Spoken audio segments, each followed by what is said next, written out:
আমি তাকে শেষ জামানার ইন্টারেস্টিং ক্যারেক্টার বলি, সে হলো জোহরান মামদানি। যে জোহরান মামদানি ডোনাল্ড ট্রাম্পের সাথে একটা বৈঠক করেছেন। সেই বৈঠকে সাংবাদিক পর্বে একটা সাংবাদিক জিজ্ঞেস করলো, আপনি কি ডোনাল্ড ট্রাম্পকে আসলে ফ্যাসিস্ট মনে করেন? তো মামদানি সাহেব ওটাকে একটু কৌশলে জবাব দিতে চেয়েছিল, বলবে ডেমোক্রেসির প্রশংসা করতেই হয়। ট্রাম্প বললো যে এক্সপ্লেনেশন দেওয়ার থেকে হ্যাঁ বলাই সহজ, তুমি হ্যাঁ বলে দাও।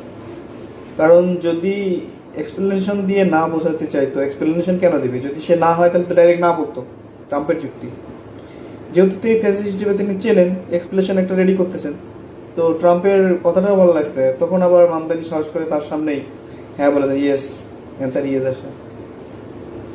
আমার ধারণায় শেষ জামানের এই important character Zohran Mamdani, Abdullah Hamid, তারপর আরেকটা আছে হামজা নামে এক ছেলে আছে, একটা সিঙ্গার আছে, এই ক্যারেক্টারগুলো খুব ইম্পর্টেন্ট হবে আমার আমার ধারণায়।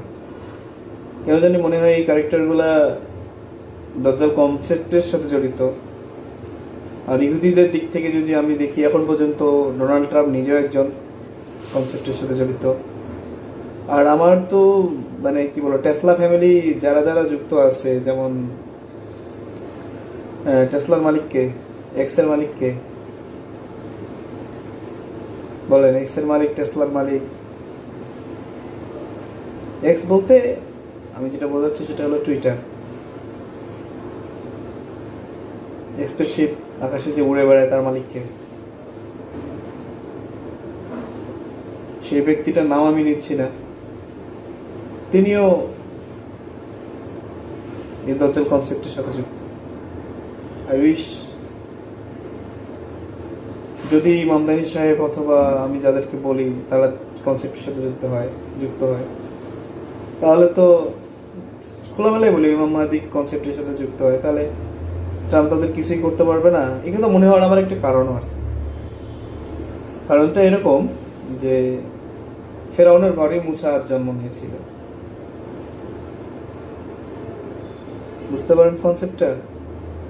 সুতরাং এই বিশ্বকে যে শাসন করাবে আল্লাহ তাআলা, হইতে পারে তাকে সেই রাজা মানসিকতায় তৈরি করবেন,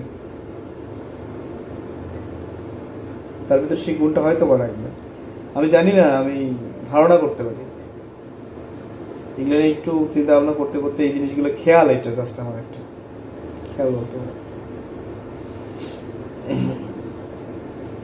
আচ্ছা, ইলন মাস্ক নামটা আসলে নিতে চাইছিলাম না, তাও নিয়ে নিলাম। ইলন মাস্ককেও আমার সন্দেহ হয়, ওর সন্তানটাকেও সন্দেহ হয়।